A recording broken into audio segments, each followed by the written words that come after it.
Popular ഫ്രണ്ടുമായി ഒളിഞ്ഞും തെളിഞ്ഞും സഖ്യമുണ്ടാക്കുന്ന പിണറായി വിജയൻ്റെ LDF മതേതരത്വമാണെങ്കിൽ B ഗോപാലകൃഷ്ണനും മതേതരത്വവാദിയാണ്. Indian ഭരണഘടനയ്ക്ക് എതിരായിട്ടുള്ള, ഇന്ത്യക്കെതിരെ ഒളിയമ്പ് ചെയ്യുന്ന ജമാഅത്തെ ഇസ്ലാമിയുമായിട്ടുള്ള വി.ഡി. സതീശൻ്റെ ഡീൽ എന്ത് എന്ന് വി.ഡി. സതീശൻ തുറന്നു പറയണം. പോപ്പുലർ ഫ്രണ്ടിന് പ്രവർത്തന സൗകര്യം, കേരളത്തിൽ പ്രവർത്തനം നടത്താനുള്ള എല്ലാ സൗകര്യങ്ങളും ചെയ്തു കൊടുക്കാം.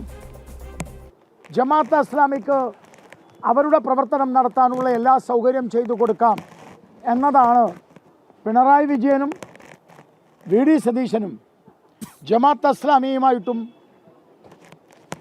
PDP ആയിട്ടും പോപ്പുലർ ഫ്രണ്ടായിട്ടും ഉണ്ടാക്കിയിട്ടുള്ള ഡീൽ എന്നതാണ് ഞങ്ങൾക്ക് കിട്ടിയിട്ടുള്ള വിവരം. അതുകൊണ്ട് ജമാഅത്തെ ഇസ്ലാമിയും പോപ്പുലർ ഫ്രണ്ടുമായിട്ടുള്ള വി.ഡി. സതീശൻ്റെ ഡീലും പിണറായി വിജയൻ്റെ ഡീലും അവർ വെളിയിൽ പറയണം എന്ന് BJP ആവശ്യപ്പെടുന്നു.